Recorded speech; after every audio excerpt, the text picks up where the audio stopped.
ये कहानी उन लोगों के लिए है जो समझते हैं कि वो जिंदगी की दौड़ में पीछे रह गए हैं, जो समझते हैं कि दूसरे लोग उनसे आगे निकल गए हैं। वो लोगों की बातें सुन सुनकर तंग आ चुके हैं। फलां तो डॉक्टर बन गया है, इंजीनियर बन गया है, कामयाब बिजनेसमैन बन गया है, और तुमने क्या किया है अभी तक? तुम बुद्धू के बुद्धू ही हो। तुम भी कुछ करो भाई, कुछ करके दिखाओ। वो मायूस हो जाते हैं, परेशान हो जाते हैं, अपने आप को दूसरों से कंपेयर कर करके खुद को कोसते रहते हैं, डीमोटिवेट हो जाते हैं। तो ऐसे लोग इस कहानी को एक बार जरूर सुने, क्योंकि ये कहानी उन्हें जीने का हौसला देगी, उनको जिंदगी में आगे बढ़ने की हिम्मत देगी।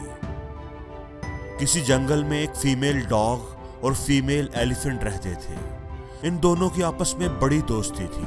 वो आपस में बड़ी मोहब्बत से रहती, अपनी हर बात एक दूसरे से शेयर करती थी।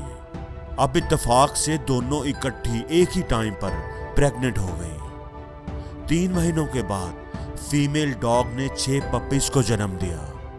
फीमेल डॉग खुशी खुशी अपनी दोस्त फीमेल एलिफेंट के पास गई और खबर सुनाई कि मेरे 6 प्यारे पपीज पैदा हुए हैं, तुम अपने बच्चों को कब जन्म दोगी? फीमेल एलिफेंट उसकी बात सुनकर खामोश रही। उसने कोई जवाब नहीं दिया। अभी 6 महीने ही गुजरे थे कि फीमेल डॉग फिर से प्रेग्नेंट हो गई। 3 महीने और गुजरने के बाद उसने 6 और पपीज को जन्म दिया। अब टोटल 9 महीने गुजर चुके थे और फीमेल डॉग के 12 बच्चे हो चुके थे। वो फीमेल एलिफेंट के पास आई, देखो मैंने 6 और पपीज को जन्म दिया है, अब मेरे 12 बच्चे हो चुके हैं, तुम अपने बच्चे को कब जन्म दोगी?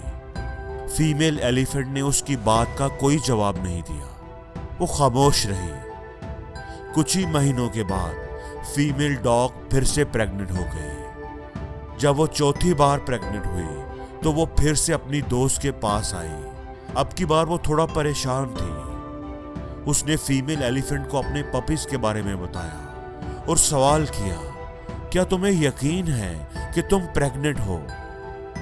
हम दोनों तो इकट्ठे ही प्रेग्नेंट हुई थी। मैं तो 3 बार बच्चों को जन्म दे चुकी हूँ। मेरे 1 दर्जन से जायद बच्चे हैं जो अब काफी बड़े भी हो चुके हैं, और तुमने अभी तक एक बच्चे को भी जन्म नहीं दिया। तुम अभी तक प्रेग्नेंट ही हो। मेरी तो समझ में नहीं आ रहा कि ये क्या मामला है।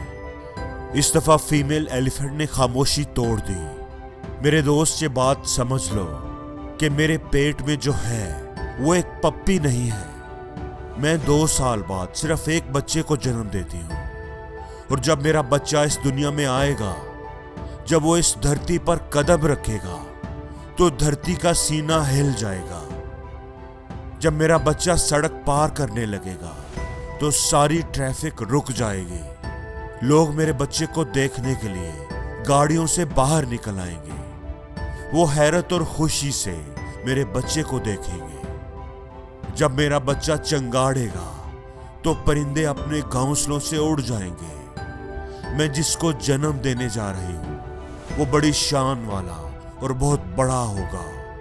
वो लोगों की तवज्जो का मरकज होगा। इसलिए मुझसे बार बार ना पूछो, क्योंकि मैं जिसको जन्म देने जा रही हूँ वो एक पप्पी नहीं है, बल्कि वो ताकत की, शान शौकत की, हैबत की अलामत है। वो एक हाथी है और उसे पैदा होने में वक्त तो लगेगा।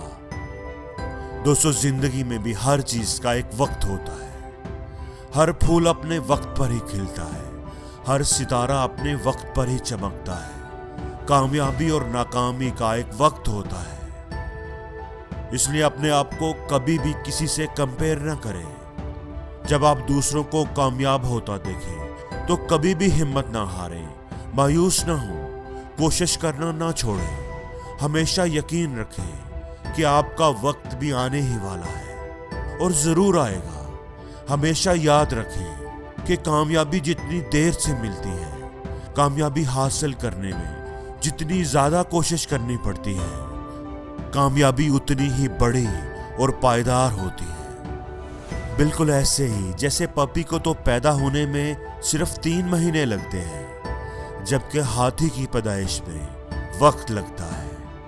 इसलिए अगर आपको अभी तक आपकी मंजिल नहीं मिली तो नाउम्मीद ना हो, हिम्मत ना हारें, अपने ख्वाबों पर नजर जमाए रखें। चाहे कितनी भी मुश्किलें आ जाएं, कोशिश करना कभी ना छोड़ें। सब्र और मुस्तकिल मजाजी से अपने ख्वाबों का पीछा करते रहें और अपने आप से ये कहते रहें कि मेरा वक्त भी आने ही वाला है और जब मेरा वक्त आएगा तो दुनिया देखेगी। क्योंकि बड़ी कामयाबी को हासिल करने में वक्त तो लगता है। और जिंदगी में हर रोज कुछ नया सीखो, नया सोचो, नया करो, लर्न करो।